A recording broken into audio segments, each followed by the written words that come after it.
Meditators, today you will benefit from a deep dive into optimizing your psychology for the current market conditions. We will cover how to deal with large losses, accepting volatility, and actionable tips for anyone to improve their psychology right now.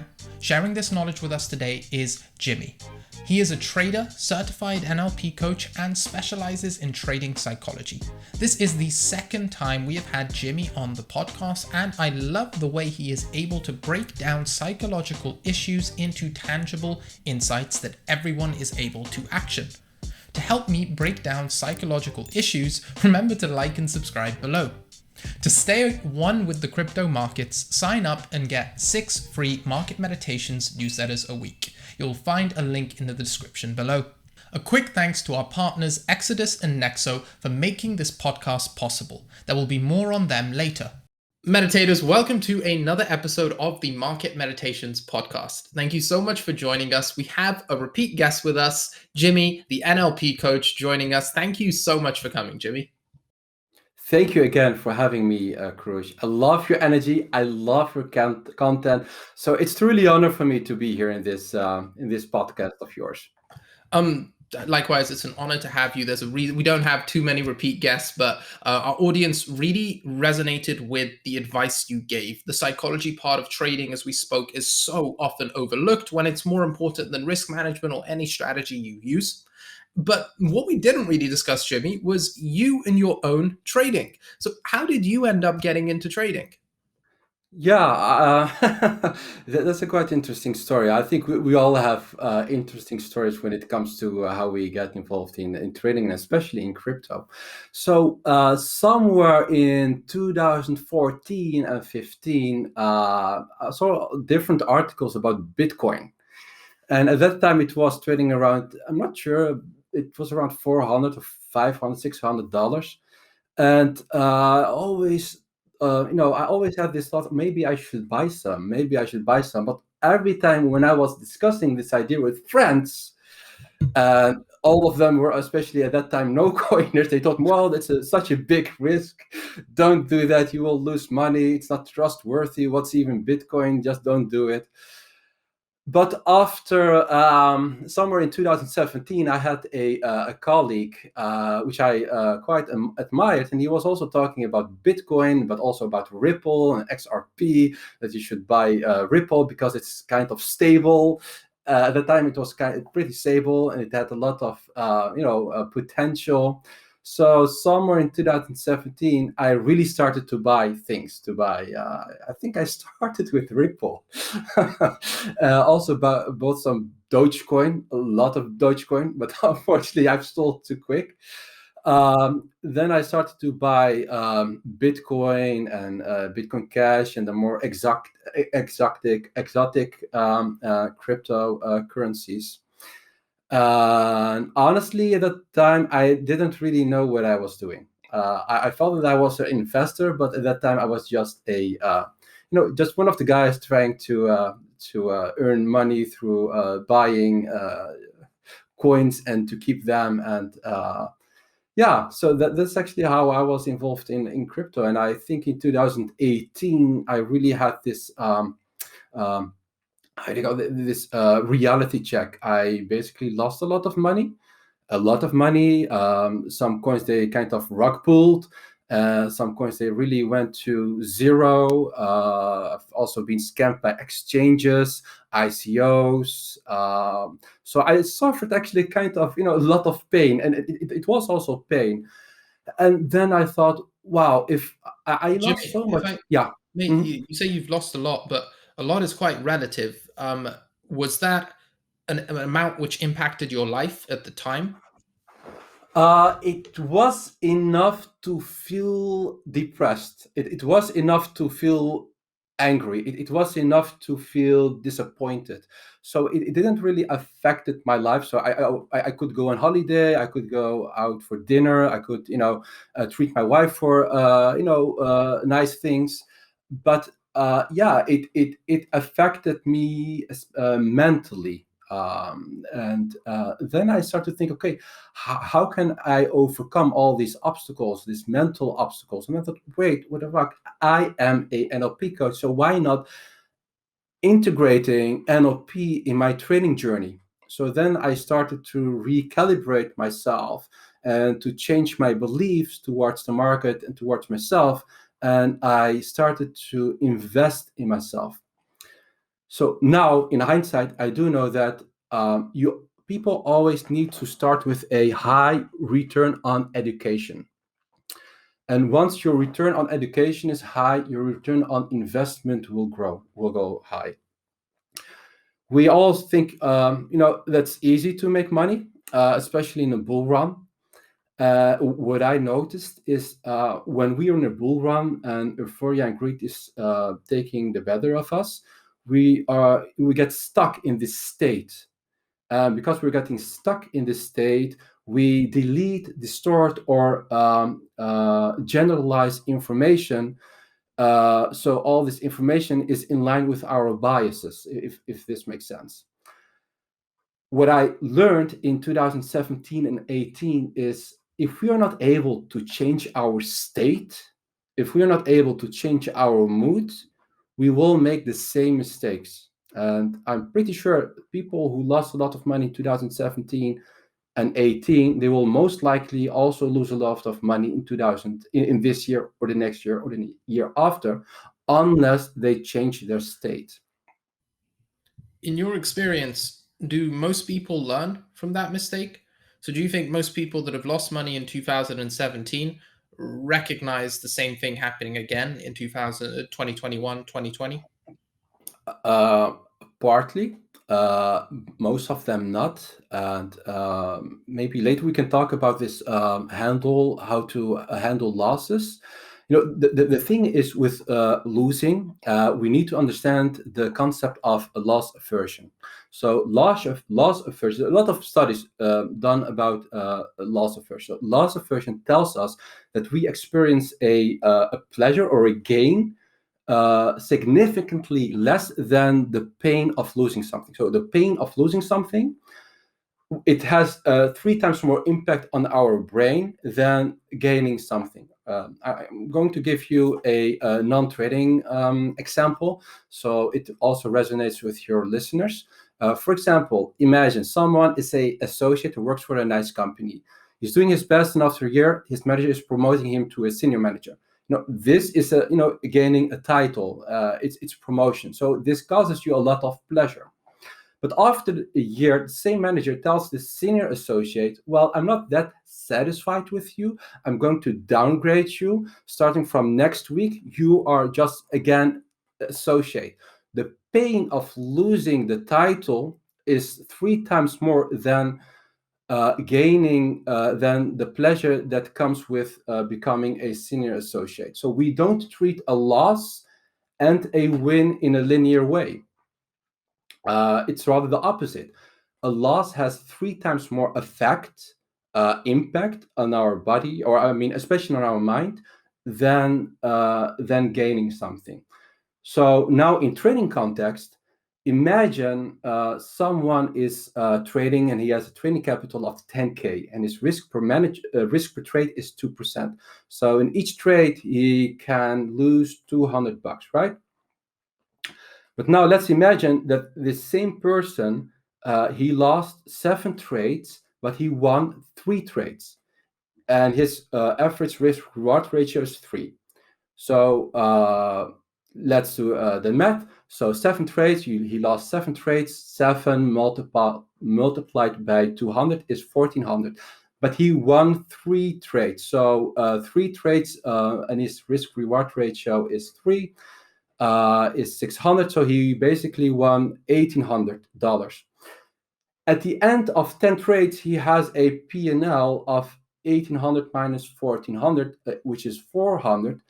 But he lost 7 trades, right? But psychologically, emotionally, he lost 21 trades. And this is why losing is so difficult. And loss aversion is a strong expression of fear. We hate to lose. And that's why we don't treat a losing trade the same way as we treat a winning trade. And as a trader, and also as investors, we need to learn how to treat them the same way. That's really useful, tangible number to put on a loss relative to a win. And often when we make trading systems, we focus on our expected value without taking into account the psychological toll of carrying out that trading system. So another variable and element which a lot of people could incorporate. I want to dive deeper into specifically loss aversion right now and what you can implement to strengthen that. And then tangential to that later on, we should discuss volatility itself, much like we experienced in the past few days in the market, which really benefit everyone. So to start with, to continue with loss aversion. So we now know it's 3 times more impactful. What do we do with this information as traders to begin with, and then perhaps investors later? Yeah, I personally believe in a top-down mechanism. So if we understand some mechanisms about ourselves, it's easier to cope with. So now we know that on default, if you're on default state, we don't treat a lot the same way as a winning trade. What we can do is, one, it's awareness, but we also need to understand the symptoms of loss aversion. Because we hate to lose, we starting to take more risks. And there's also a lot of studies done about this. So when you trying to avoid loss, there's actually the moment when things will go backwards. It's actually also the moment when we are trying to do some revenge trading. It's also the time when we don't think really rationally, and fear is getting the better of us. And we all experience fear. So what helps is to have a plan. I always say you are as good as you write. So have a written trading plan. Most of the traders I talk with, and when we talk about plan, they tell me, well, I have a plan in my head. That's not the plan. It's just a fake idea. You are as good as you write. So have a written plan. And what also helps is to just tell yourself every time a winning trade is the same as a losing trade. A winning trade is the same as a losing trade. Why? Well, let's talk about beliefs. A belief is nothing else than a thought we have repeated many, many times. And if you repeat it enough times, you will believe it, and it will become one of your beliefs in your belief system. And there is a beautiful relationship between our conscious mind and our subconscious mind. So our 90% of our actions comes actually from our subconscious mind. It's also one of the presuppositions in NLP. If we repeat a thought internally, what happens then is you do this deliberately, consciously. Your subconscious mind is basically eavesdropping your internal talk. And the main job of your subconscious mind is to help you by executing the commands you're giving to the subconscious mind. And for your subconscious mind, it doesn't matter if this thought or this belief is limiting you or it's empowering you. It doesn't matter. That's the way how our subconscious mind works. It just takes orders from you, from your subconscious you, from your internal talk. So I always tell myself, I'm a good risk manager. I'm a good risk manager. I'm a good risk manager until this becomes a belief. And now my subconscious mind will do its best to validate this belief. And the same goes with loss aversion. If we tell ourselves enough times, well, a winning trade is the same as a losing trade. A winning trade is the same as a losing trade every time you trade. Eventually, this will become a belief. And this is then what I call a healthy trading belief. A lot of traders, they start with trading with the wrong premises. And in this regard, premises are foundational beliefs we have towards ourselves and the external environment. So if our foundational belief is there's a lot of manipulation in the market, I will never make it, I'm a bad risk manager, and you repeat this premise, then this will become a deeply rooted belief and you need to get rid of it. I know so many people, they fail in trading because of these bad beliefs they hold towards themselves. And another example, and this might surprise you, is a lot of people, they have a negative relationship with money. And most traders I talk with, when we really go into the depth and about in regards to their relationship with money, I often find out that they don't have really this feeling of that they deserve the money they make. And if you think that you don't deserve the money, what will most likely happen is you will gamble away the money. So it always starts with premises and with your foundational belief towards the market, trading, and money. Well, there's way too many things I want to expand upon from that answer, Jimmy. You always have such fleshed out thoughts when it comes to psychology. I will come back to the negative relationship with money. Before that, I want to talk a little bit about the subconscious mind that you brought up. So, one, how do we actually train it? Like, it's all good to say, let's get that belief in that we are good risk managers, but what is that? Just shouting, repeating a mantra to yourself every single day? How do you ingrain that belief? And then more importantly, how do I keep that belief? How do I stop it from slipping away and the old habits creeping back? I think this is a really interesting question, a quite fantastic question, to be honest. How we do anything is how we do everything. So when it comes to beliefs, is we need to be consistent with it. And last time we also talked about rewarding ourselves for the good behavior. At the end of the day, the beliefs, they will turn into action, and an action could be rather it's a good action, a positive one, or a negative one. If we want to maintain these beliefs, we need to reward ourselves for the desired action. And what we also need to understand when it comes to trading is there are two important components. It's self-control and self-discipline. And a lot of people, they intermingle. They use it, as if it is the same thing. Maybe it's a little bit semantics, but I want to emphasize here that self-discipline is all about doing the good things, about showing the desired behavior. Self-control is all about avoiding bad behavior. And avoiding bad behavior and doing the right behavior, that you can work on it by rewarding yourself. I truly believe in this rewarding system, because your dopamine system will get triggered, your body will remember this, and it will see it as a good thing. Could you give an example, Jimmy, of a reward Yeah. strategy? Yeah, sure. Last time we already gave one, but I want to give a different one. Is well,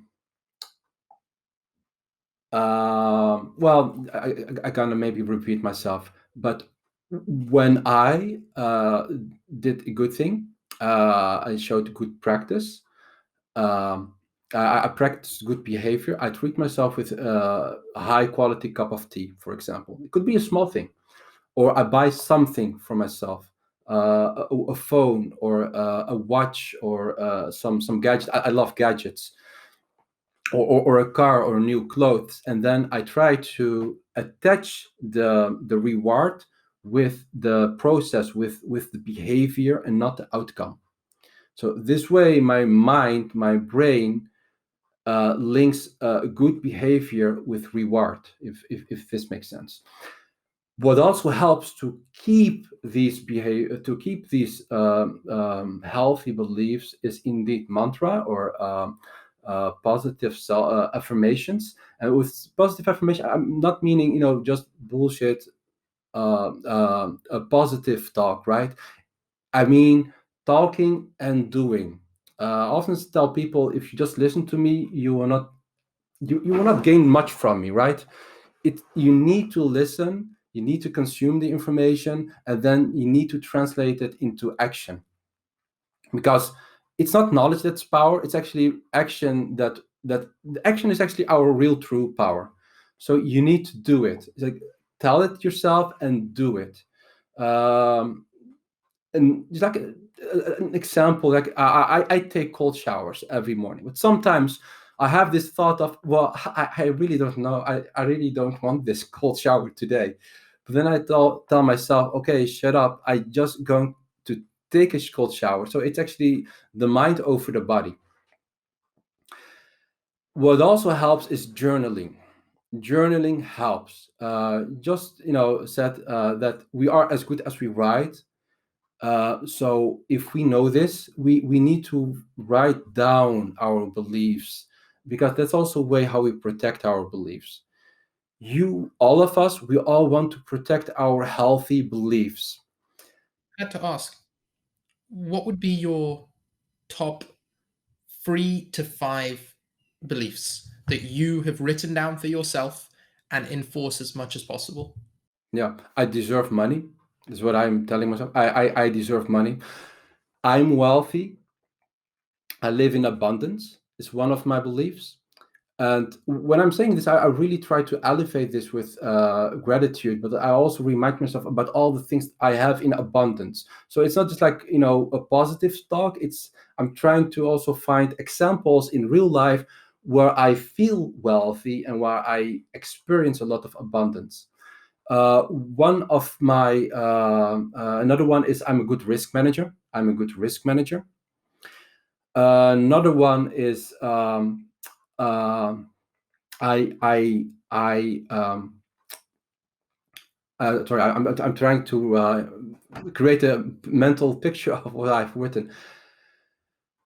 Another one is the market is full with opportunities every day. So there are a lot of premises and beliefs we can all form, and it depends on the person which belief you want to choose. But we always need to understand that there's like 2 kinds of beliefs, or maybe 3.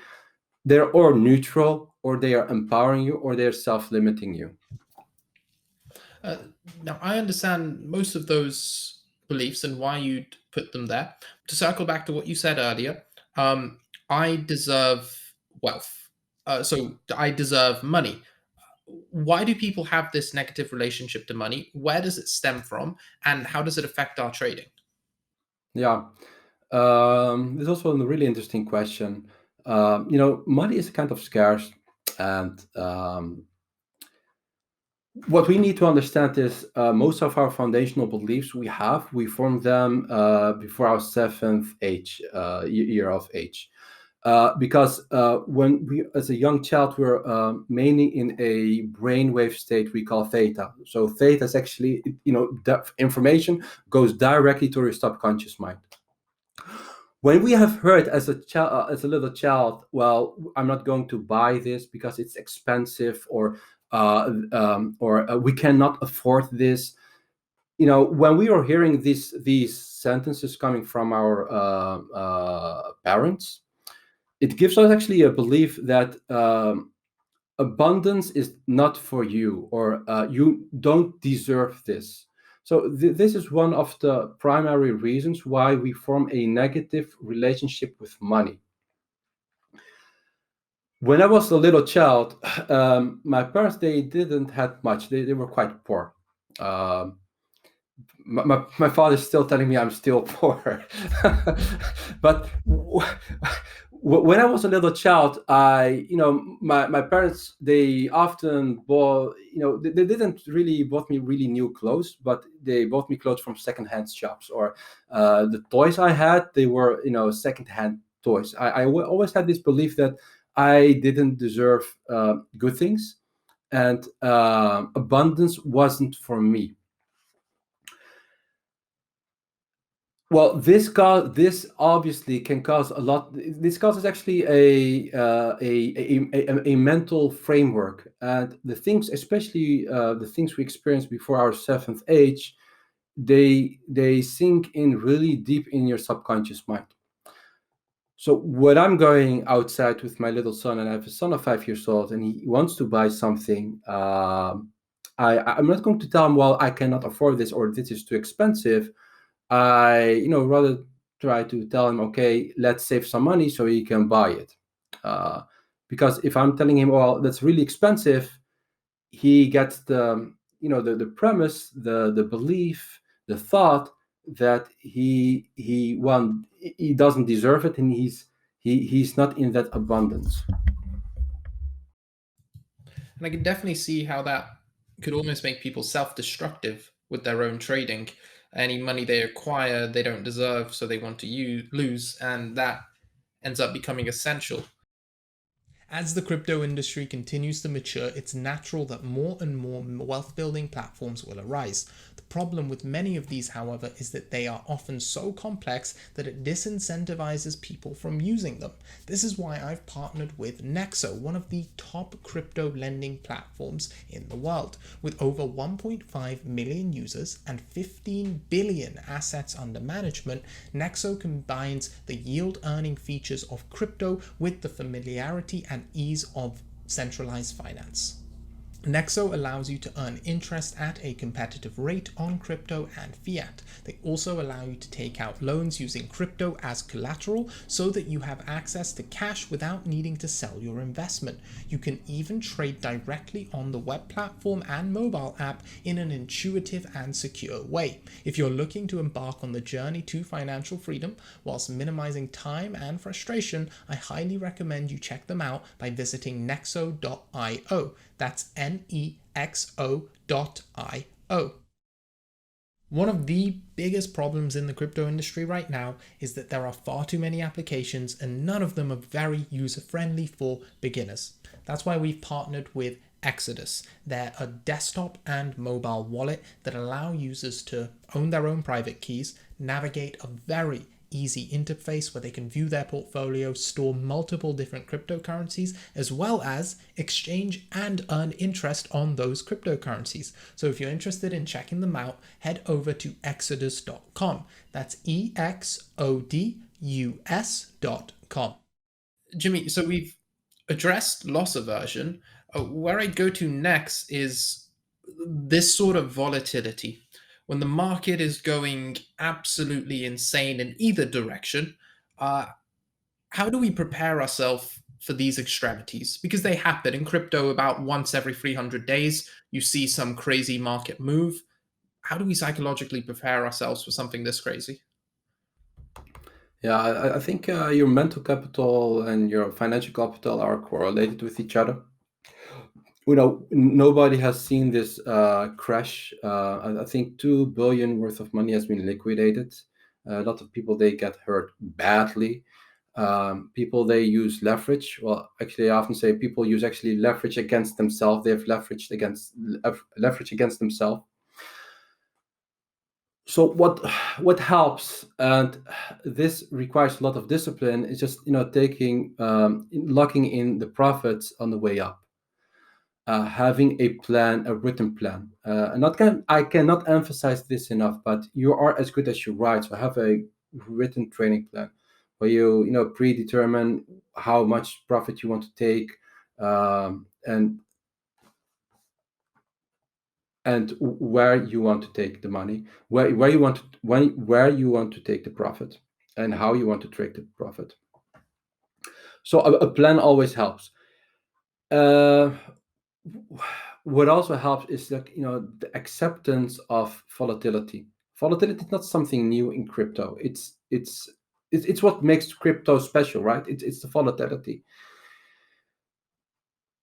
What also helps, well, there are a lot of things you could do with coping. If I just chime in and emphasize, the written plan makes so much sense, and we've said it a few times, but it's almost like you let the you, which is not experiencing the volatile market, make the decisions for you in advance, because you have your written plan, you know what you're supposed to do, and that prepares you going into such crazy market conditions.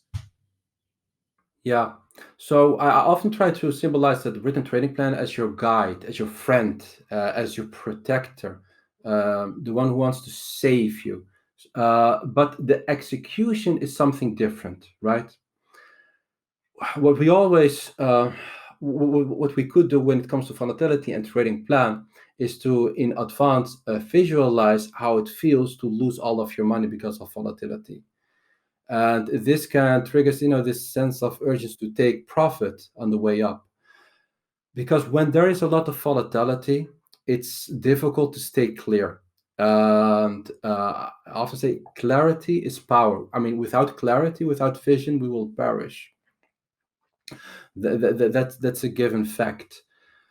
Because when volatility kicks in and nobody knows what will happen afterwards, what happens then is our fear gets activated, and then we are in a state of fight, flight, and freeze, and not in a state of clarity.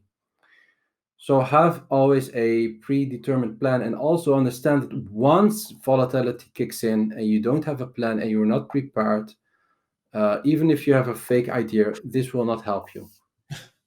It really won't. And a lot of people don't believe that until they've experienced the market conditions, which is why I thought this would be such a perfect time for this episode, because people are ready right now, having experienced the loss, having seen the market go crazy. They're ready to receive this information.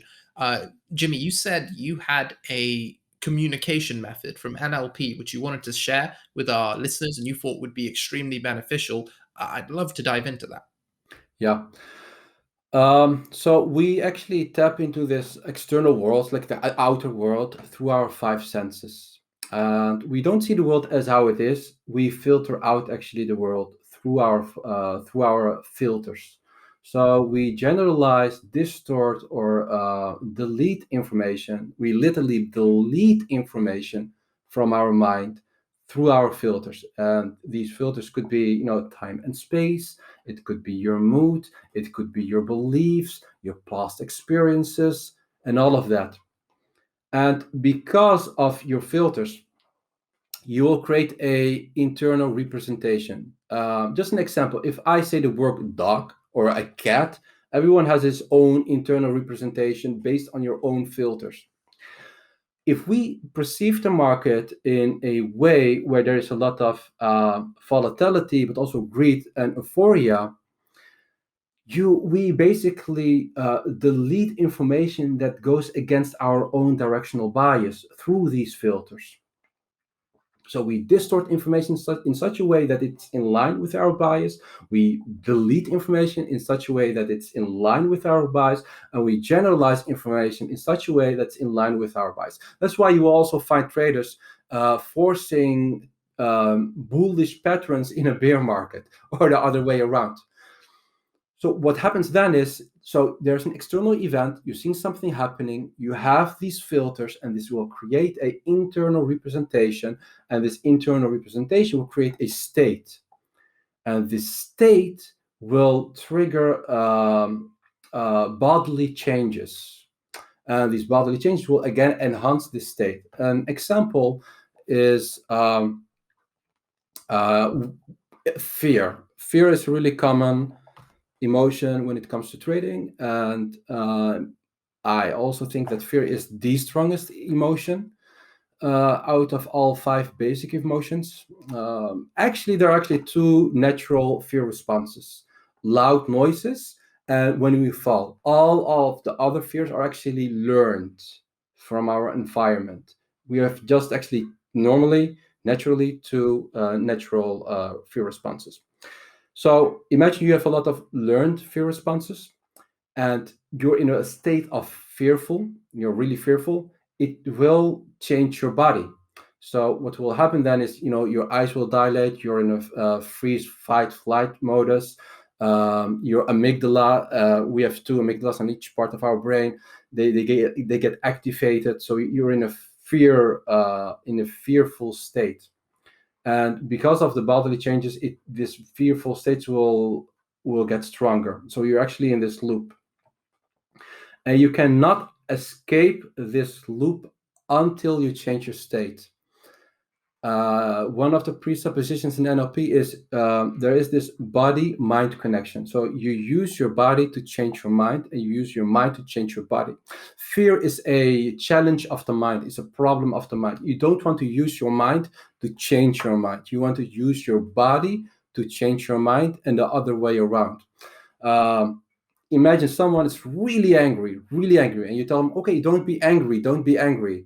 So how how likely is it that he will get rid of his angriness? I don't know. I don't think that he will really get rid of his angriness until you calm him down and let him sit and drink, and he will change his body, and his body will change his mind. So something about emotions I want to say. So there are a lot of, especially on Twitter, a lot of misconceptions about emotions.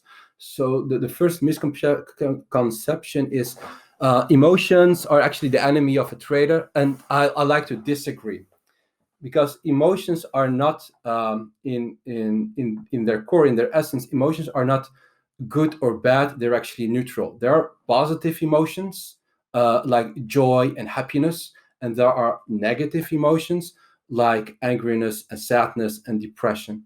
But they in themselves, they're just emotions. They carry a lot of information.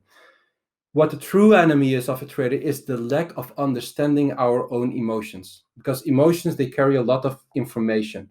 And what I see is people are actually suppressing or denying their own emotions, which is equal to suppressing your own self, because it's not normal to suppress your emotions. The more you suppress them, the more they will come back even stronger. What I believe is in regulating these emotions, because if we don't regulate and manage the emotions, they will come back. They will come back. And I truly believe in a body-mind connection. So we need to use our body to lower the volume of emotions. But what also could help is, when we are in a fearful state, is to try to stop with identifying ourselves too much with the emotion itself. An example is, I'm fearful. I'm fearful. So what you're actually trying to say is that you, as a person, you are fearful. But if you are reframing it a little bit differently,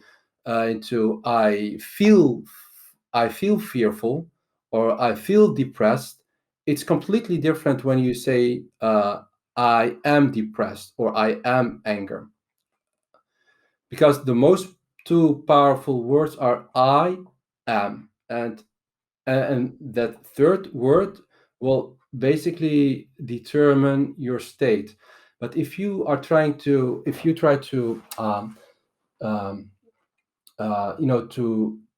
look to your emotions from a distance, you will, one, be able to understand the emotion, and it will might not give you some insight information.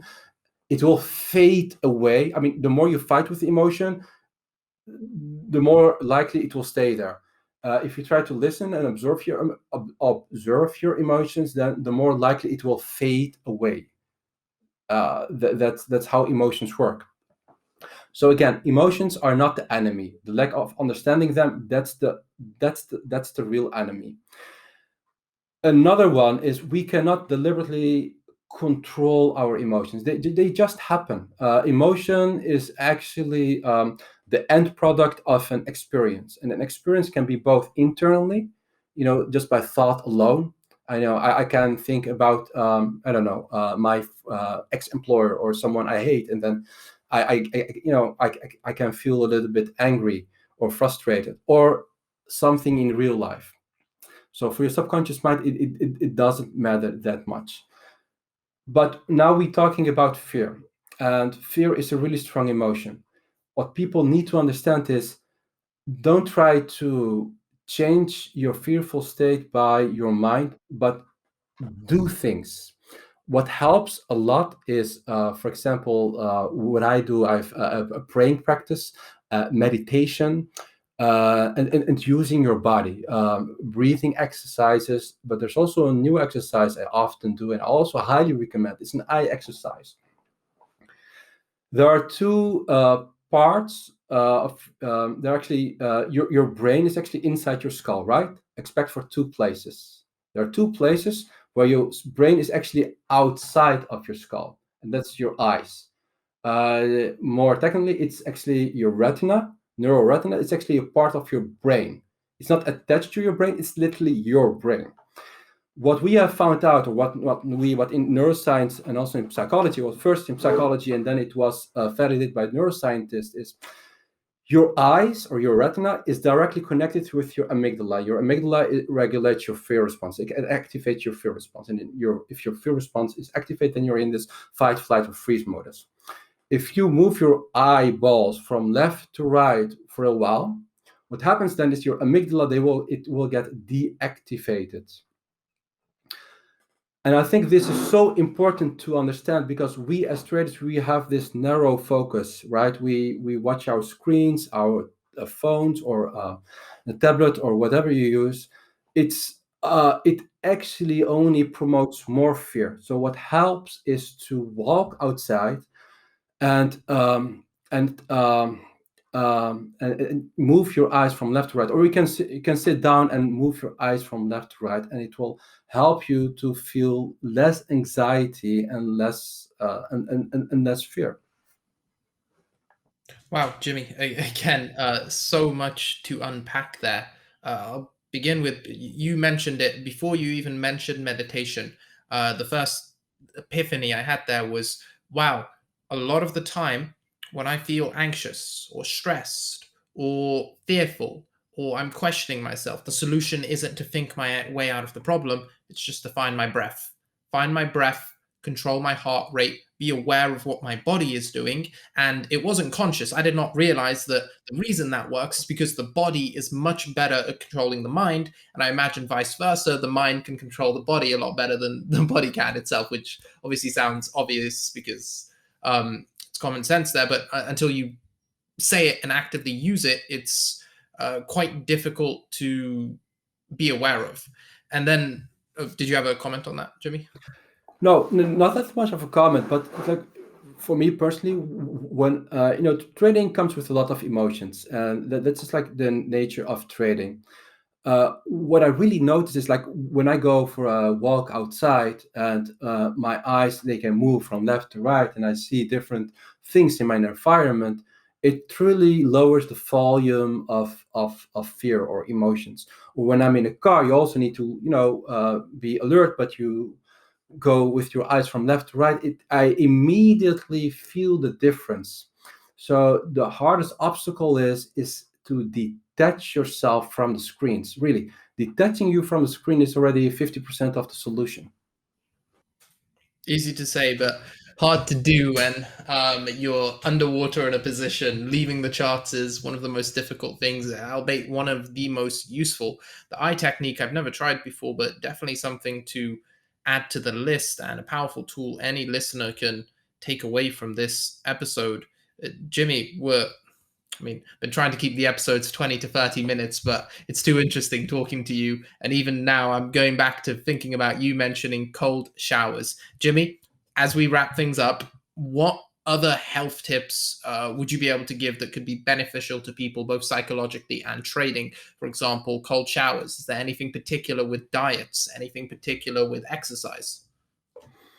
Yeah, there's so much to share, and I always find it difficult to mention one, two, three things, because I want to mention all things. Uh, my main takeaway, guys, is when you lost money, your primary goal shouldn't be trying to get your money back.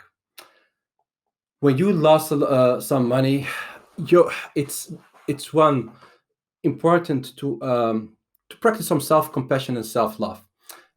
Maybe it's woo woo wah wah for some people, but I think it's so extremely important.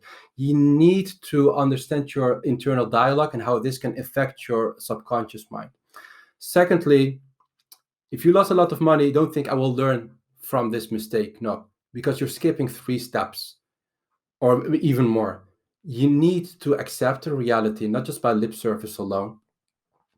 You need to allow yourself to feel the emotions, but not too long, but also not too short, but long enough to process it. Because if you don't process the information, they will remain in your mind or in your body. 3, have a trading buddy. Have someone you can share your pain with. It could be your husband or your wife or your training buddy or your neighbor, or if you don't have anyone, or if you're too shy, just share it with your pet or your animal or a teddy bear. I don't care, as long if you share it. And then, only then, you're able to learn from your mistakes, because you are not able to learn from your mistakes if you are in a state of depression or fearful, or when you are too angry. That's not the place where you want to learn from your mistakes. You need some clarity before you can learn from your mistakes. That's actually my main, maybe key takeaway is, if you lost money, your main goal shouldn't be compensate all the losses. And secondly, don't try to learn directly from your mistake, because then you're skipping steps. Accept your losses, allow yourself to feel, share it with other people, and only then learn from the mistakes.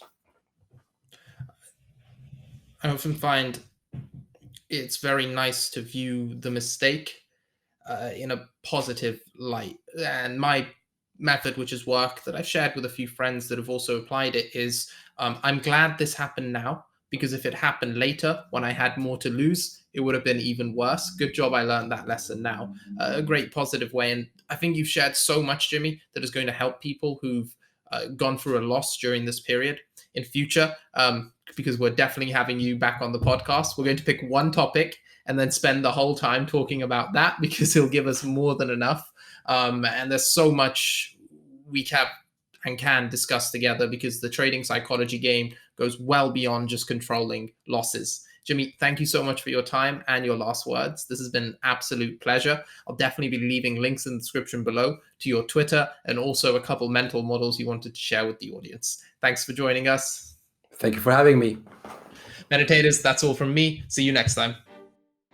Trading psychology is one of the most key elements to any trader's success, and Jimmy did a fantastic job of sharing real tips that you can use to navigate the current market conditions. As Jimmy said, simply listening will not help, but carrying out the actions he shared certainly will.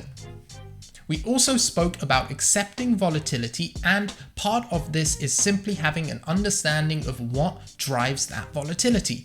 To help explain market movements and much more, remember to subscribe to the Market Meditations newsletter for free. You can find it at 𝐏𝐨𝐻𝐸𝐭.substack.com. If you want to improve your trading psychology for any market conditions, check out my first episode with Jimmy as well, where we cover more actionable steps anyone can take to improve their profitability as a trader.